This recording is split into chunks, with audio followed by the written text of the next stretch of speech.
बिस्मिल्लाहिर्रहमानिर्रहीम। अस्सलाम वालेकुम बहनों, भाइयों, दोस्तों और बुजुर्गों। आज की हम इस इस्लामी वीडियो में हम मारूफ सीरतुल जन्नान से माखूज तफसीर सूरह अनम की आयत नंबर 23 की तफसीर को बयान कर रहे हैं। बराए करम इस वीडियो के आखिर तक हमारे साथ रहें, क्योंकि हम इस्लामी तालीमात के तनाज़ुर में इसकी अहमियत को बयान करते हुए इसकी आयत के पीछे गैर मुआनी और तशरीयात को बयान कर रहे हैं। इस आयत के अंदर मौजूद हिकमत और रहनुमाई के बारे में गहराई से समझ हासिल करें। तो दोस्तों, कुरान पाक इस रब्बुल आलमीन का बेमिसाल कलाम है, जो वाहिद महमूद, वाहिद खालिक और पूरी कायनात का हकीकी रब है। अल्लाह ताला ने यह कलाम हुज़ूर पाक सल्लल्लाहु अलैहि वसल्लम पर नाज़िल फरमाया। बाबरकत वही का आगाज रमज़ान के मुक़द्दस महीने में हुआ। सैयदना जिब्राईल अलैहिस्सलाम को हुज़ूर पाक सल्लल्लाहु अलैहि वसल्लम पर वही नाज़िल करने की सादत हासिल हुई। कुछ बाबरकत आयत आपको बराह रास्त अता की गई। हालात व वाक़यात के लिहाज से सबसे वसी ज़बान अरबी ज़बान में तकरीबन 23 साल के अरसे में वही अल्लाही का नज़ूल हुआ।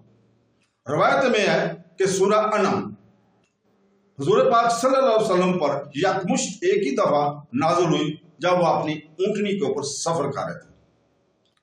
तो दोस्तों, सूरह अनम कुरान मजीद की छठी सूरह है, जिसमें 165 आयात है और इसके रुकू की तादाद 20 है।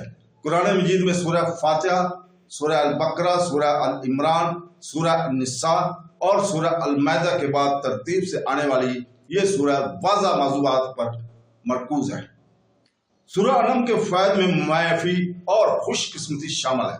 सूरह अनम का नाम इसकी 15 आयत से लिया गया है, जो 136 से शुरू होकर 150 पर ख़त्म होती हैं। इन आयत में अल्लाह ताला की तरफ से पैगाम असल फिक्र किलों के बारे में थी। अनम की लफ्जी मानी अरबी ज़बान में जंग के हैं।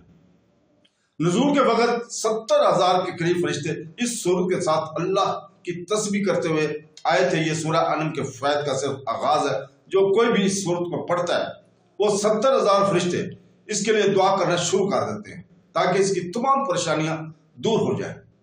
अल्लाह ताला ने सूरह अनम की आयत नंबर 23 में फरमाया, जिसका तर्जुमा है, और जिस दिन हम सबको उठाएंगे फिर मुशरिकों से फरमाएंगे, कहाँ है तुम्हारे वो शरीक जिनको तुम दावा करते थे?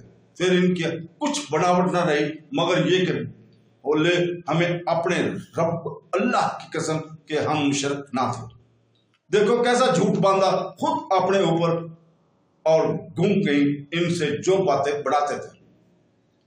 क़यामत के दिन काफिरों के पास अपने कुफ्र और शिर्क से मदद की कोई सूरत ना होगी, सिवाय इसके कि शिर्क से साफ इनकार कर देंगे कि हम तो मुशरिक थे ही नहीं।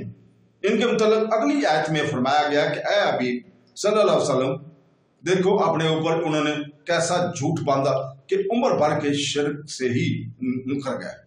मुशरिकीन शुरू में तो अपने जुर्मों का इनकार करेंगे, फिर दूसरे वक्त इकरार करेंगे और फिर एक दूसरे पर इल्जाम तलाशी करेंगे कि हमें तो हमारे बड़ों ने गुमराह किया था। तो दोस्तों, अल्लाह ताला से दुआ है कि वो हमें कुरान मजीद पढ़ने, उसको तर्जमे के साथ पढ़ने और उसको समझने और फिर उसकी तफसीर पढ़ने और उसको समझने की तौफीक अता फरमाए, और हमें सुनते रसूल पर चलने की तौफीक अता फरमाए। आमीन सुम आमीन। अल्लाह हाफ़िज़।